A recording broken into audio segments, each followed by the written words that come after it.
శ్రేష్టమైన ఈ సమయాన్ని బట్టి మొదటగా నేను ప్రభువును స్తుతిస్తున్నాను. ప్రియమైన సహోదరి సోదరులారా, మీ అందరినీ కూడా ప్రేమతో సర్వోన్నతులైన క్రీస్తు అనేటువంటి ఈ అద్భుతమైనటువంటి టీవీ పరిచర్యకు ప్రత్యేకంగా నేను ఆహ్వానాన్ని పలుకుతున్నాను. కొన్ని వారాలుగా మనం ఈ రీతిగా ఈ సహవాసాన్ని చేయడానికి ప్రభు మనకు సహాయం చేస్తున్నారు. అందుకే నేను మొదటగా ప్రభువును స్తుతిస్తున్నాను.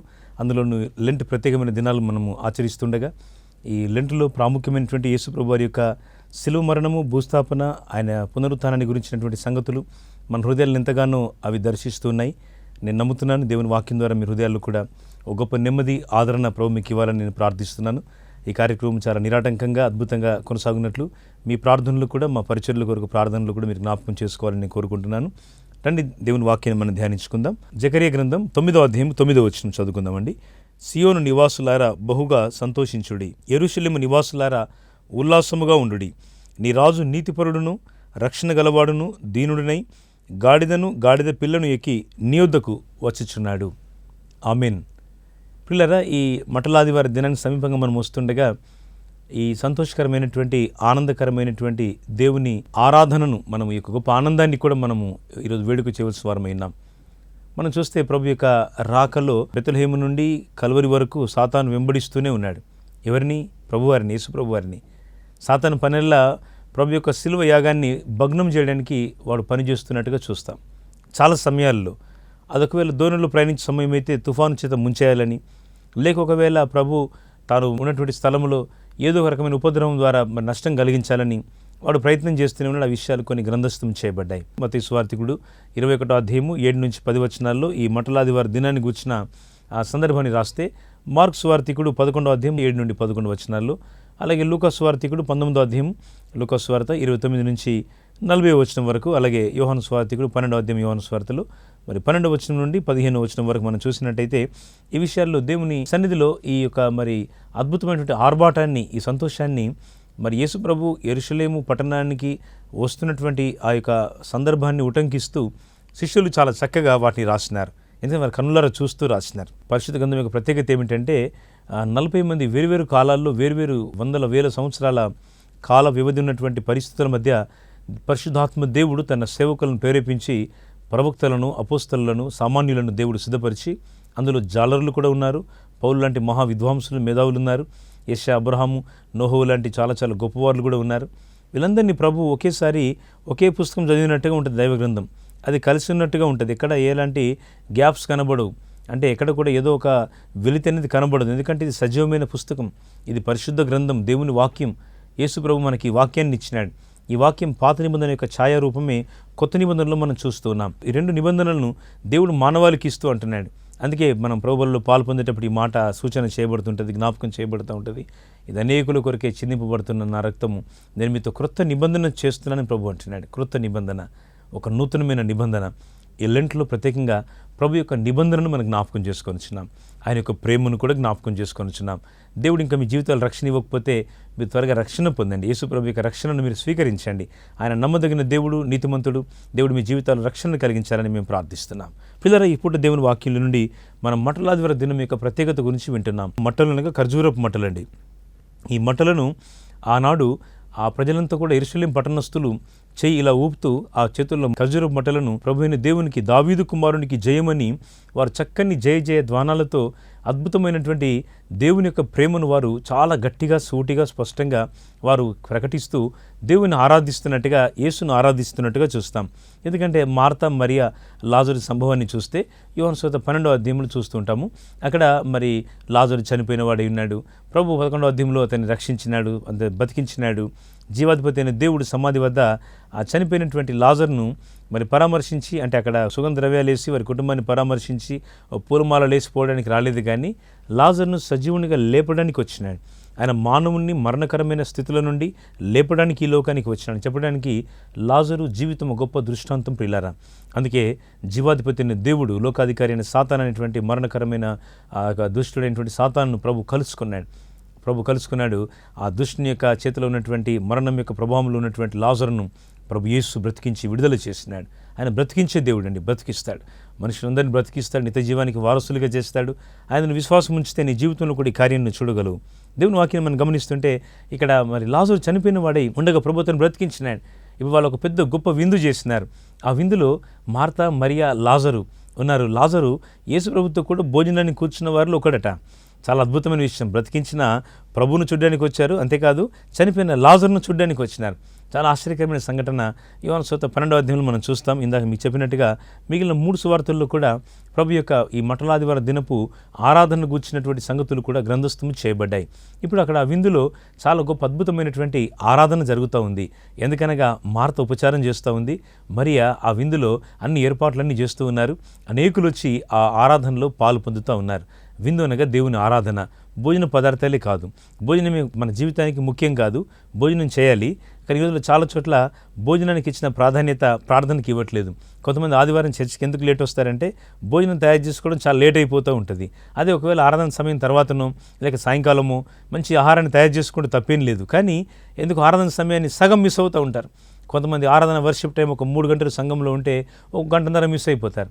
కొందరు భక్తి కలిగిన వాళ్ళు ఉంటారు, ఇవాళ మనం ఏమనలేం, కానీ వారు నిజానికి చాలా కష్టపడి అరగంట ముందు వచ్చేస్తారు. అంటే లాస్ట్ అరగంట ముందు, అయిపోయే ముందు ఆరాధన. ఇలాంటి వారు కూడా ఉంటారు.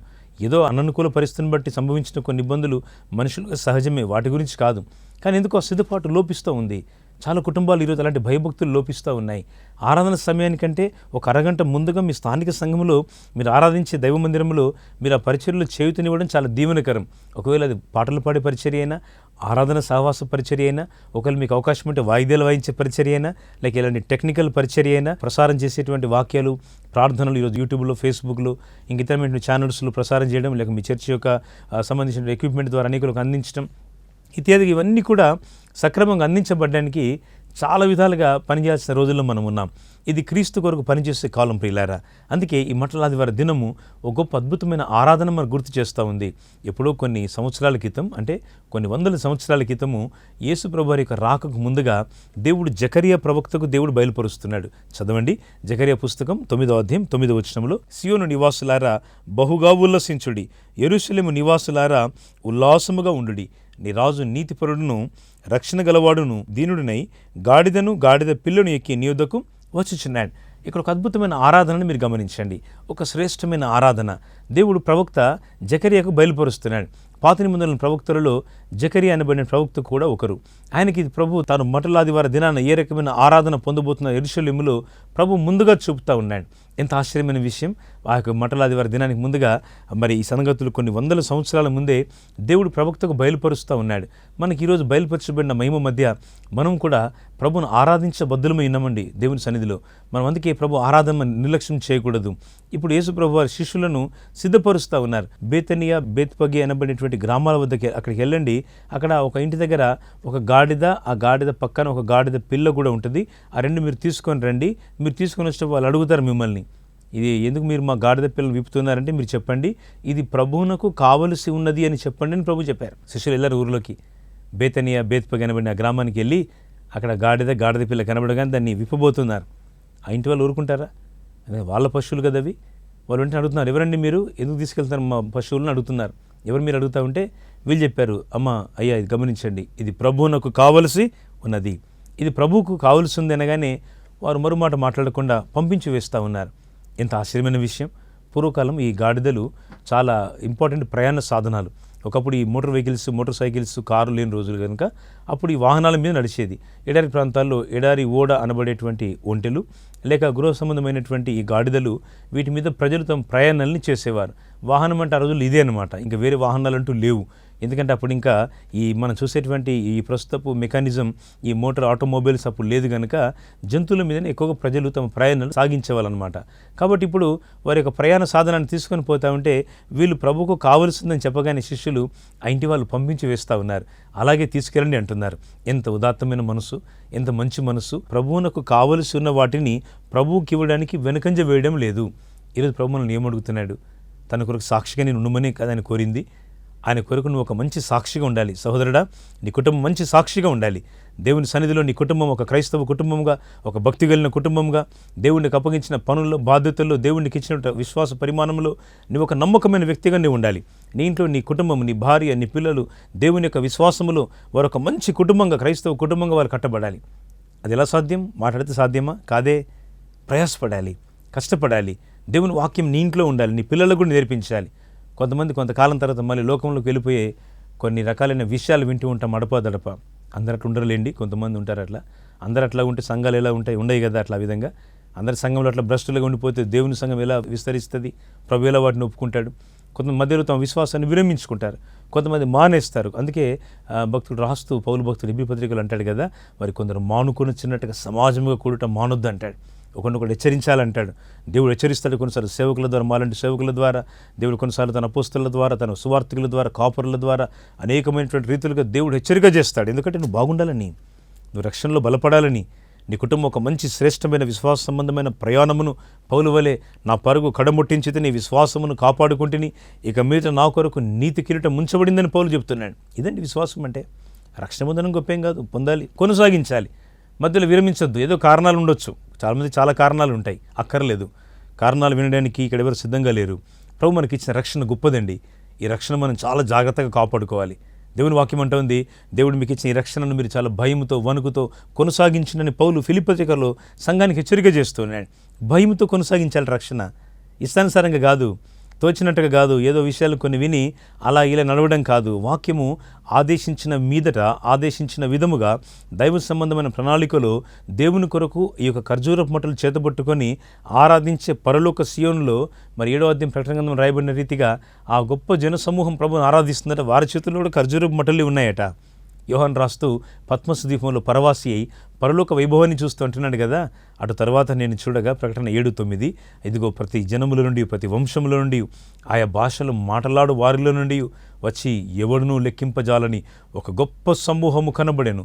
వారు ఖర్జూరపు మట్టలు చేతబట్టుకొని వారు అంటున్నారు, ఏమంటున్నారు? వారు దేవునికి మహిమ చెల్లిస్తున్నారు, వారు ప్రభువును ఆరాధిస్తున్నారు, దేవునికి స్తుతులు చెల్లిస్తున్నారు. తమ పాపముల నుండి తమను విడిపించిన దేవునికి వారట గొర్రెపిల్ల రక్తంలో తమ వస్త్రములను ఉదుకుకొని వాటిని ఏం చేసుకున్నారట? తెలుపు చేసుకున్నారు. గొర్రెపిల్ల రక్తములో వస్త్రములను ఉదికినప్పుడు ఎరుపు రంగు రావాలి కదా, రాదు, తెలుపు రంగు. ఇది రక్షణలోని మర్మం. అంటే యేసు ప్రభుతో నడిచే కొలది ఈ ఎరుపైన స్థితి తెలుపుగా మారిపోవడం, ఆ రక్తంలో కడగబడిన తర్వాత పరిశుద్ధతలోనికి రావడం, అనగా ఒక గొప్ప దేవుని సంబంధమైన వెలుగు, అనగా దైవికమైన పరిశుద్ధత. పరిశుద్ధత లేకుండా ఎవడును ప్రభువును చూడడు. చాలామంది పరిశుద్ధత లేకుండానే దేవుని సన్నిధిలో సమయాన్ని గడుపుతూ ఉంటారు. ఎన్నో సంవత్సరాలు వృధాగా గడిచిపోతూ ఉంటాయి. పరిశుద్ధత మచ్చు కూడా కనబడదు. ప్రభు వాటి కొరకు కాదని రక్షించింది మనల్ని, అపరిశుభ్రంగా ఉండడానికి కాదు. మీరు పరిశుద్ధులు అవుటకి ఆయన మీరు పిలిచాను అంటున్నాడు. పరిశుద్ధత లేకుండా ఎవడును ప్రభువును చూడడు. పరిశుద్ధత చాలా ముఖ్యం. లోకంలో ఉన్నటువంటి విషయాల పట్ల ఈ రోజుల్లో చాలా మరి దుర్నీతి పట్ల ప్రజలు చాలా సంతోష భావంతో దుర్నీతిని చాలా ప్రేమించేవారుగా ఉంటున్నారు. అందుకే వాక్యం అంటూ ఉంది, ఈ లోకముతో స్నేహము దేవునితో వైరమని యాకోబు పత్రికలో అంటున్నాడు. లోకముతో స్నేహం చేస్తూ ఉంటే దేవునితో వైరం అయిపోతూ ఉంటుంది. ప్రభుత్వ స్నేహం పెంచుకునే దినాలు ఇవి. ఈ రాకడ దినాల్లో ప్రభుత్వ స్నేహం పెరగాలి, సంఘంతో స్నేహం పెరగాలి. వాక్య సంబంధమైన ధ్యాస, వాక్య సంబంధమైనటువంటి సంగతుల పట్ల ఎంతో ప్రేమ, శ్రద్ధ, భయభక్తులు ఈరోజు ఎంతగానో మనల్ని ఉండవలసిన అవసరత ప్రభు జ్ఞాపకం చేస్తున్నారు. లోకంలోని ఐక్యమైన పనులు, ఏమి తిందుమో, ఏమి త్రాగుదమో, ఏమి ధరించుకుందుమో, లోకం వీటిలో ఆనందిస్తుంది. విశ్వాసులుగా, దేవుని ప్రజలుగా, ఆయన పిల్లలుగా మనం వీటిలో ఆనందించాలి, ప్రభుని బట్టి ఆనందించాలి. పౌలు రాస్తూ అంటే 4:4 ఫిలిప్పీలో ఎల్లప్పుడూ ప్రభునందు ఆనందించడి, మరలా చెప్పుదును ఆనందించడి. అక్కడ ఒక మాట అంటాడు, మీ సహనమును సకల జనులకు తెలియబడనీయుడి అంటాడు. ఆనందించమంటాడు పౌలు భక్తుడు. ఇంకా చెప్తూ అకస్మాత్తుగా ఈ పదం వాడతాడు, మీ సహనమును సకల జనులకు తెలియబడనీయుడి అంటాడు. సహనం గురించి ఎందుకు వాడాడు అక్కడ? ఆ కాంటెక్స్ట్ ఒక 4-5 వచనాలు చదువుతూ ఉంటే ఫిలిప్పీ 4వ అధ్యాయంలో మనకు ఆ పదం ఎందుకు వాడు అర్థం కాదు. కొంచెం మీరు ఆలోచన చేయండి. సహనంతో ఆరాధించుట, సహనంతో విశ్వాసమును కట్టుకొనుట, సహనశీలుడుగా ఉండుట, కోపము, ఉద్రేకము వీటిలో పడిపోకుండా స్థిమితంగా ఆలోచించగలిగినటువంటి ఒక మంచి ధైర్యవంతమైన విశ్వాసం దేవుడు ఈ ఆధునిక క్రైస్తవులు అంటే మన నుంచి ఆయన కోరుతున్నాడు. ఎందుకని మనం ఇలాంటి విశ్వాసం అవసరం. తగిన పాలలో ఇలాంటి శ్రమలను సహించగలిగిన దేవునికి మనం జయోత్సవంతో ఆరాధన చెల్లించవలసిన ఒక గొప్ప అద్భుతమైన అనుభవాన్ని దేవుడు మనతో పంచుకోవాలనుకుంటున్నాడు. అందుకే కదండి రక్షణ. అందుకే మన ప్రభు ఈరోజు సజీవులుగా ఉంచినాడు. పోయిన కొంతకాలం క్రితం కరోనా, కోవిడ్ వచ్చి ఎంతమంది మరణించలేదు, ఎంతమంది కష్టాలు రాలేదు. మా సంఘంలో దాదాపు ఒక 55 మందికి వచ్చింది. ఎన్నో గ్రామాల్లో మా పరిచర్యలు ఉన్నాయి నిజామాబాద్ జిల్లాలో. దేవుడు మాకు ఇచ్చిన మందిరాల్లో ఇలాంటి పరిస్థితులు మాకు ఎదురైనప్పుడు ఒకటే మేమందరం కూడా కన్నీళ్లతో ప్రార్థన చేస్తూ వచ్చినాం. ప్రపంచ క్రైస్తవుల కొరకే కాదు, ప్రపంచ జనుల కొరకే కాదు, మన దేశం అంతటి కొరకే కాదు, అందరి కొరకు ప్రార్థన చేస్తూ వచ్చినాం. ఒక్క మరణం కూడా కాకుండా దేవుడు కాపాడాడు. ఒక్కరు కూడా ప్రభు దగ్గరికి వెళ్ళలేదు. ఆ సమయాల్లో తీవ్రమైన పరిస్థితులు, కొంచెం నైట్ అంతా కూడా గూగుల్ మీట్లో అలాగే ఈ యొక్క జూమ్ మీటింగ్ ద్వారా కూడా రాత్రులు ప్రార్థనలు కనిపెడుతూ అనేకుల కొరకు కన్నీళ్లు కారుస్తూ ప్రార్థిస్తుంటే మాతో పాటు మాకున్నటువంటి విశేషమైన దైవ ప్రజలు, దేవుని ప్రజలు ఆత్మ సంబంధంగా ఎంతో భయభక్తులతో దేవుని ఆరాధిస్తూ ప్రార్థిస్తుండగా ప్రభు అందరినీ స్వస్థపరిచినాడు. సంతోషంగా చెప్పగలం, దేవుడు ఎంతో గొప్ప కృప చూపారు. ఎందుకు ఇచ్చిన ప్రభు మనకి జీవితం, ఈ సమయము? మనం ఆ యొక్క కరోనాలో, మనం కోవిడ్లో ఒకవేళ మన పరిస్థితులు ప్రతికూలంగా ఉంటే ఈరోజు మనం కలుసుకునే వాళ్ళం కాదు కదా ప్రియులారా. ప్రభు ఈ మంచి తరుణం ఇచ్చినాడు ఆయన కొరకు జయోత్సవం పాడుటకు. లాజరుకు దేవుడు తరుణం ఇచ్చినాడు, మరణం నుండి జీవంలోనికి తీసుకొచ్చినాడు. ఎక్లిషియా అంటాడు గ్రీక్ భాష, దీని అర్థం పిలువబడిన క్రైస్తవులు, కాల్డ్ అవుట్ సెయింట్స్. మనకు ఇవ్వబడిన రక్షణ, దేవుని యొక్క వెలుగులను మనం నడబడిన విధానం, ఉద్దేశం ఏమిటంటే ప్రభు కొరకు మనం ఒక మంచి శ్రేష్టమైన పనిని చేయాలి, ఒక ఉన్నతమైన పని ప్రభు కొరకు మనం చేయాలి, ఒక ఉన్నతమైనటువంటి ఆయన రాజ్య నిర్మాణంలో మనం ఒక మంచి సాక్షులుగా, ఒక మంచి బాధ్యత కలిగిన వ్యక్తులుగా మన జీవితాన్ని కట్టుకోవాలి. అందుకే చాలామంది దైవజనులు ఈ భూమి మీద సంచరించి దేవుని కొరకు ఒక మంచి జీవితాన్ని జీవించినారు. ఈఎం బౌండ్స్ అనే భక్తుడు అంటాడు, సంఘము మెరుగైన పద్ధతుల కొరకు ఎదురు చూస్తుంది, దేవుడు మెరుగైనటువంటి వ్యక్తుల కొరకు ఎదురు చూస్తున్నాడు. ఎదురు ప్రజలకు మెరుగైనటువంటి స్థితి చాలా ఇష్టమే, ఇంకా చాలా క్వాలిటీగా అడ్వాన్స్ ఉండాలని కోరుకుంటాం, ఇంకా చాలా తెలివిగా ఉండాలని, చాలా గొప్పగా ఉండాలని కోరుకుంటాం. దేవుడు వేటి కొరకు చూస్తున్నాడంటే మెరుగైన పద్ధతులకు కాదు కానీ మెరుగైన వ్యక్తుల కొరకు చూస్తున్నాడు. ఆయన కొరకు జీవించడంలో ఒక నూతనమైన అనుభవం, ఒక నూతనమైన ప్రతిష్ట కలిగినటువంటి వ్యక్తుల కొరకు ప్రభు చూస్తున్నాడు. అందుకే డేవిడ్ బ్రెన్నాల్ లాంటి భక్తులు ఇలాంటి చాలా మంచి మిషనరీ జీవితం మనం చదివినప్పుడు ప్రభు కొరకు వారు ఏ విధంగా జీవించారు, వారి సాక్ష్యం ఏ విధంగా ఒక తరానికే కాదు, ఈరోజు ఈ తరానికి కూడా వారి సాక్ష్యం ఏ విధంగా సవాలుకరంగా ఉంది. దైవజనులు భగత్ సింగ్ గారి గురించి మనం చదువుతూ ఉంటే అలాంటి మహానుభావుల యొక్క అద్భుతమైనటువంటి దైవికమైనటువంటి క్రమశిక్షణ, వారి మోకాళ్ళ ప్రార్థన చదువుతూ ఉంటే ఎంత ఆనందంగా ఉంటుందో. మా సంఘాల్లో కూడా మోకరించి ప్రార్థన చేయడం, ఆరాధన చేయడం మేము ఎప్పుడు మర్చిపోలేదు. ఎందుకంటే ఆరాధన సహవాసం దేవుడు మనకి ఇచ్చినాడు, మోకరించేది. దైవజనుడు మొదలుకొని సంఘంలో ప్రతి విశ్వాసి, చిన్నలు, పెద్దలు, వృద్ధులు, యవనులందరూ కూడా ఆరాధన వ్యక్తిగత ఆరాధన సమయంలో అందరూ మోకరిస్తాం. మేము we should all kneel down before the lord. దేవుని సన్నిధిలో అందరం మోకరించి ఆయన సన్నిధిలో వ్యక్తిగతంగా ఒక్కొక్కరిగా కొద్ది సమయమైనా ఆరాధన చేయడం. అందరికీ అవకాశం రాదు, వందలాది మంది కూడుకున్నప్పుడు, కానీ కొంతమంది అయినా వ్యక్తిగతంగా ఆరాధన చేస్తూ ఉంటాం, ప్రభును స్తుతిస్తూ ఉంటాం. అందరం చేసే పని ఆరాధనలో. కానీ సన్నిధిలో ఇలాంటి మిషనరీల జీవిత చరిత్రలు మనం చదివినప్పుడు చాలా ఆనందం కలుగుతూ ఉంటుంది. ఒక అద్భుతమైనటువంటి త్యాగం, ఒక అద్భుతమైనటువంటి క్రమం, దేవుని సన్నిధిలో మోకరించే అనుభవం. ఈ మన మోకాళ్ళు మన స్వాధీనంలో ఉన్నప్పుడే మనం మోకరించడం మానొద్దు ప్రియులారా. మోకరించాలి. మనం దేవుని సన్నిధిలో మోకాళ్ళ మీద ప్రార్థన దేవునికి అందించాలి, ఆరాధన అందించాలి. మన కాళ్ళు ఒక సమయంలో మోకరించాలని మారిపోతాయి. కొన్నిసారి సంఘంలో పెద్దవాళ్ళు వారు చిన్న వయసులో అంటే యవనస్తులుగా ఉన్నప్పుడు ఒకళ్ళు మోకరించి బాగా ఆరాధించిన వాళ్ళు ఇప్పుడు కొంతమంది మా సంఘాల్లో వాళ్ళు మోకరించలేరు. వాళ్ళ కొరకు అనేక కుర్చీలు, ఒక్కొక్కసారి 100-200 పైన కుర్చీలు కూడా వేయాల్సి వస్తూ ఉంటుంది. ఎందుకంటే వాళ్ళు పెద్దవాళ్ళు, వాళ్ళు మోకరించలేరు. వారికి ఇప్పుడున్న హెల్త్ కండిషన్స్ వారిని పర్మిట్ చేయట్లేదు. అయినా వారి మనసు నుండి వారు ఎక్కడ కూర్చున్న ఆరాధనలో పాలు పొందుతూ ఉంటారు. ఒకరోజు మన శరీరము మన స్వాధీనంలో లేని పరిస్థితులు కూడా వస్తాయి.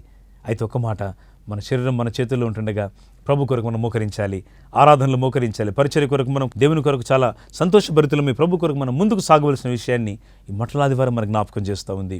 అందుకే వారు గాడిదను మరియు గాడిద పిల్లను వారు తీసుకొని వెళ్తుండగా వాళ్ళు అడుగుతూ ఉంటే ఇది ప్రభుకు కావాలనగానే వాళ్ళు పంపించేసినారు.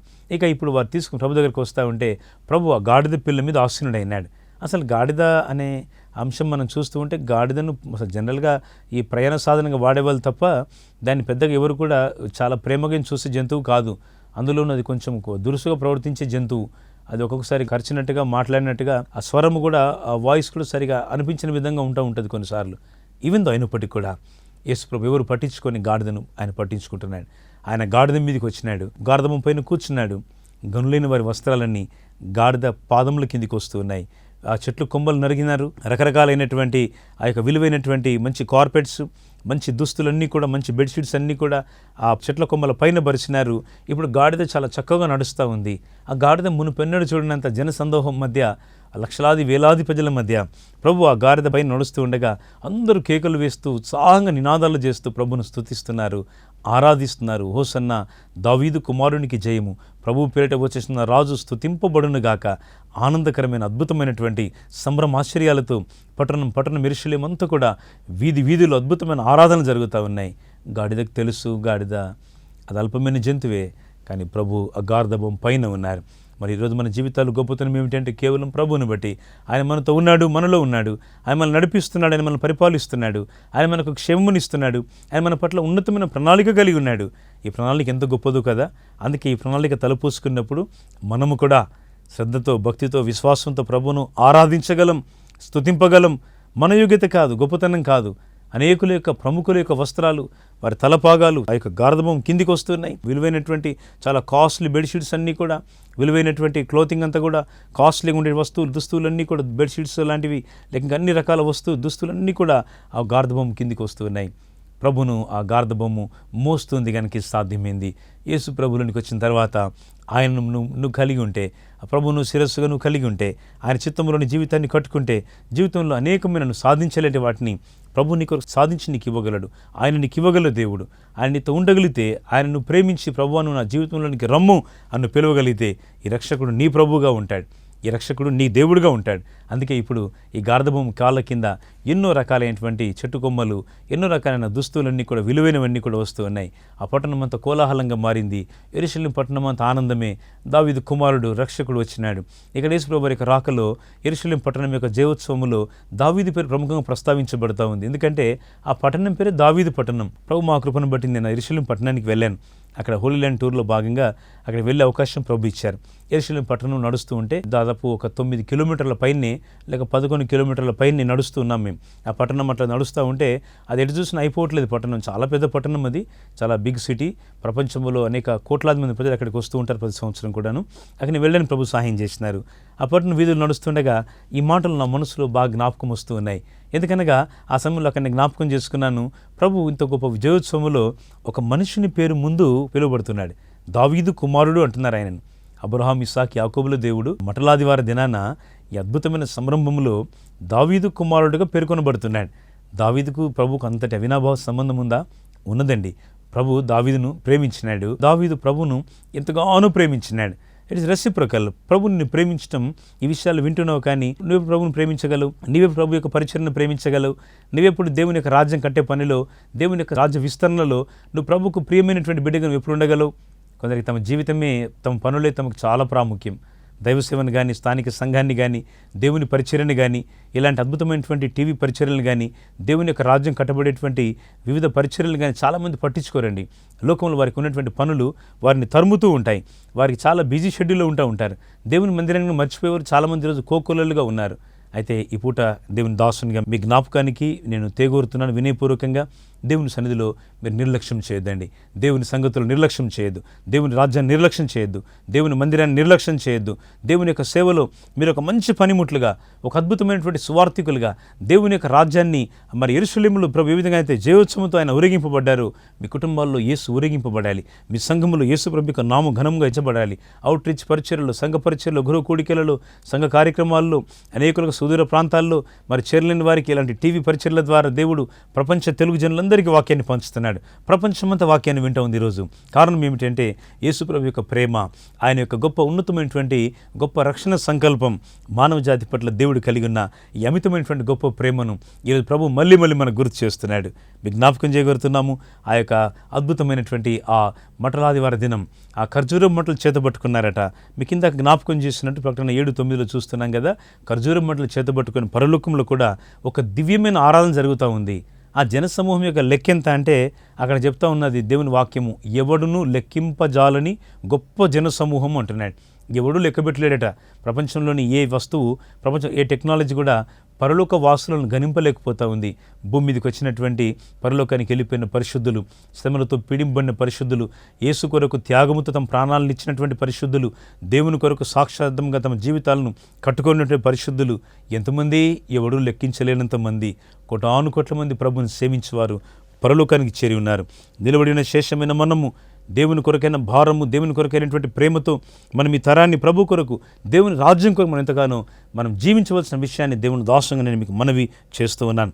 అందుకే దేవుని వాక్యం అంటూ ఉంది. వచనాలు మనం చూస్తే ఈ అద్భుతమైనటువంటి ఆనందాన్ని ఆ పట్టణం అంతా వేడుక చేస్తూ ఉండి అందరి చేతుల్లో ఖర్జూరం మంటలు ఉన్నాయి. ఖర్జూరం ఒక తీయని పండు కదండి. ఖర్జూరం డేట్స్ అంటాం కదా. ఖర్జూరం పండు అది ఎడారిలో ఉంటుంది. అది ఎక్కడ పండుతుందంటే మంచినీళ్ళు దొరకవు. ఎక్కడో ఒక చిన్న నీటి కొలను, లేకపోతే ఒక చిన్న నీటి భాగానితో అది చాలా తీయగా మంచి స్వీట్గా ఉండేటువంటి పండు, ఆ తీవ్రమైన ఎండల్లో పండేటువంటి పండు. ఆ పండు కనుక ఒక చిన్న గుప్పెడని ఖర్జూరాలు తినగలిగితే ఆ రోజు కావాల్సినంత క్యాలరీస్ మనిషికి వస్తాయని సైన్స్ చెప్తూ ఉంది. అంటే మనిషి యొక్క శరీరానికి కావాల్సినంత శక్తి, బలము ఈ యొక్క తీయని పదార్థమైనటువంటి పండులో దేవుడు ఉంచినాడు. సంఘంలో ఉన్నటువంటి ప్రతి విశ్వాసి ఖర్జూర పండు లాంటి వాళ్ళే దేవుని యొక్క శక్తిని, ప్రేమను లోకానికి ప్రజలకు అందించవలసిన వారమై ఉన్నాం. దేవుని యొక్క ప్రేమను అనేకులకు మనం పంచవలసిన వారమై ఉన్నాం. అందుకే ఈ కార్యక్రమం పరిశుద్ధుల యొక్క ప్రయాసం వలన మీకు అందించబడుతూ ఉంది. దేవుని ప్రేమను అనేకులకు అందించడానికి దేవుని పరిశుద్ధులు ఈ విధంగా త్యాగం చేయడం వల్లనే ఇది జరుగుతూ ఉంది తప్ప ఇది లోకంలో ఇంకే సహాయం వలన జరిగేటువంటి పరిచర్యలు కావు. మా సంఘాల్లో కూడా దేవుని మహాకృపను బట్టి మీకు జ్ఞాపకం చేస్తున్నాం. దేవుని మహిమకరంగా అనేకమైన వందలాది మంది ఉపవాస ప్రార్థన పండుగల్లో ప్రతి పూట దేవుని యొక్క వాక్యం అందించబడుతుండగా ప్రతి నెలలో కనీసం 2 సార్లు, కనీసం 3 సార్లు, కనీసం ఒక్కసారైనా దేవుని యొక్క మందిరాల్లో అద్భుతమైన ఆరాధన సహవాసము ఆదివారం కాకుండా దేవుని సన్నిధిలో ఇలాంటి పండుగలు ఆత్మ సంబంధంగా వందలాది వేలాది మంది ప్రజలకి దీవెనకరంగా ప్రభు అందరికీ భోజనాలే కావచ్చు, ఏర్పాట్లే కావచ్చు దేవుడి విధంగా చేయడం వెనుక కారణం ఏమిటంటే పరిశుద్ధుల యొక్క ప్రయాసం. దేవుని సన్నిధిలో మీ కుటుంబాలు కూడా ప్రభు కొరకు ప్రయాసపడాలి. మటలాదివారి దినం మనకి సూచనను బహుసూటిగా హెచ్చరిక చేస్తూ ఉంది. మనం ఆయన కొరకు ఉపయోగపడాలి. ఖర్జూరపు చెట్టు వలె, ఖర్జూరపు పండు వలె తీవ్రమైన ఎండ వేడి మధ్య ఏ విధంగా అయితే ఆ యొక్క పండు చక్కని సారాన్ని, తీయదనాన్ని మరి మనుషులకు ఇవ్వగలుగుతుందో మరి ఈ విధంగా మన సంఘము ద్వారా, మీ కుటుంబం ద్వారా దేవుని కొరకు ఒక మంచి సారాన్ని, పరిచర్యను, ఒక మంచి సాక్షార్థంగా మీ కుటుంబం నిలబడాలని కూడా మీరు ప్రార్థన చేసుకోవాలి. ఆ విధంగా మీరు నిలబడాలి. మటలాదివారి దినం అద్భుతమైనటువంటి వేడుక. దేవుని వాక్యం అంటా ఉంది, ఈ రాజు నీతిపరుడు నీ యొద్దకు వచ్చుచున్నాడు అంటున్నాడు. ఎంత ఆశ్చర్యం కదా, ఎంత తగ్గింపు కదా ప్రభు. ఆయన గాడిద పిల్లును ఎక్కి నీ యొద్దకు వస్తున్నాడు. శ్రేష్టమైన అనుభవం ప్రియులారా. ప్రభు యేసు మన కొరకై ఆయన సర్వమును కోల్పోయిన వాడై సమస్తం మన కొరకు త్యాగం చేయటకై ప్రభు యేసు మన కొరకు ఈ లోకానికి వచ్చినాడు. ఆయన ప్రేమ చాలా ఉన్నతమైన ఈ ప్రేమ, తగ్గింపు కలిగిన ఈ ప్రేమ, స్వాస్థికమైన ఈ ప్రేమ, కలువరి ప్రేమ. ఈ ప్రేమలోనికి ప్రభు నేను హృదయపూర్వకంగా పిలుస్తున్నాడు. ఆయన నీ హృదయంలో నువ్వు ఆయనకు స్థానం ఇవ్వగలిగితే ఈ రక్షకుడు నీ ప్రభుగా ఉంటాడు, ఈ రక్షకుడు నీ దేవుడుగా ఉంటాడు. ఆయన అక్కర్లన్నీ తీరుస్తాడు. దేవుడి మాటలు మన వినికిడిలో దీవించునుగాక. ప్రార్థన చేసుకుందామండి. తలలు వంచండి. ప్రేమస్వరూపి దయగల మా ప్రభువా, మీకు స్తోత్రాలు. బెత్లెహేం నుండి కల్వరి వరకు సాతాను ప్రభువా మీరు శరీరధారిగా ఉన్నప్పుడు వాడు వెంబడిస్తూ వచ్చినాడు.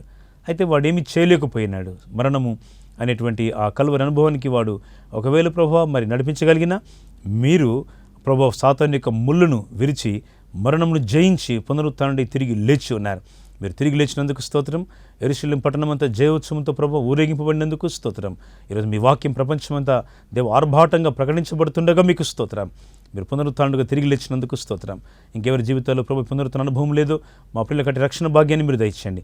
వ్యాధి బాధల చేత పీడింపడుతున్న ప్రతి కుటుంబాన్ని దర్శించండి. ప్రతి బిడ్డ యొక్క విద్యాపరమైన దీవెన, ఉద్యోగపరమైన దీవెన, వారి వ్యాపార సంబంధమైన దీవెన తండ్రి, వ్యవసాయకమైన పనుల వారికి దీవెన దేవ, ఇంకా వ్యక్తిగతమైన వారి కుటుంబ సమస్యల్లో కన్నీళ్ళలో వారికి నాయన మీ యొక్క స్వాంతన ఆదరణ మీరు దయచేయండి. ఇదని జన్మదినము, వివాహ దినోత్సవం జరుపుకొంచిన మా ప్రియులను కూడా దీవించండి. వారి జీవితాల్లో మీ రక్షణ కాంతి, దేవుని సమాధానంతో నింపండి. ఈ కార్యక్రమాన్ని ప్రసారం చేయడానికి సహకరించిన కుటుంబాన్ని నిండారులుగా మీరు దీవించండి. మీ ప్రతిఫలము దీవెనలతో ముందున కాలమంతా ఈ బిడ్డలకు మేలుకరంగా, ఆశీర్వాదకరంగా మీరు జరిగించండి. యేసు ప్రభు వారి ఘనమైన నామంలో ప్రార్థించి వేడుకొంచున్నాము తండ్రి, ఆమేన్. చాలా సంతోషం మీతో దేవుని వాక్యాన్ని అందించడం. మరోసారి మా సంఘ పక్షంగా, మా పరిచర్ల పక్షంగా, జూడాచరి సంపూర్ణ స్వార్థ నిజామాబాద్ పక్షంగా మీకు మా హృదయపూర్వక వందనాలు చెల్లిస్తున్నాము. మీ ప్రార్థన వినపాలు మీరు ఫోన్ ద్వారా, వాట్సాప్ ద్వారా తెలియపరచండి. మా నిరంతర ప్రార్థన కేంద్రంలో, అలాగే మా మందిరాలు జరిగేటువంటి వారం మధ్య 3 రోజులు ప్రత్యేకంగా బుధ, శుక్ర, శనివారాల్లో వారం మధ్యలో మందిరాల్లో దేవుని కృపను బట్టి విజ్ఞాపన ప్రార్థన, ఉపవాస ప్రార్థన జరుగుతాయి ప్రతి వారం కూడాను. మీ విన్నపాలు ప్రార్థనలో ఉంచడానికి ఇష్టపడుతున్నాం. ఈ కార్యక్రమాలు మీకు దీవెనకరంగా ఉంటే మాకు తెలియపరచండి. అనేకులకు ఈ కార్యక్రమాలను మీరు పరిచయం చేయండి. ఈ కార్యక్రమాలను బలపరచండి. దేవుడు మిమ్మల్ని దీవిస్తాడు. హృదయపూర్వక వందనాలు.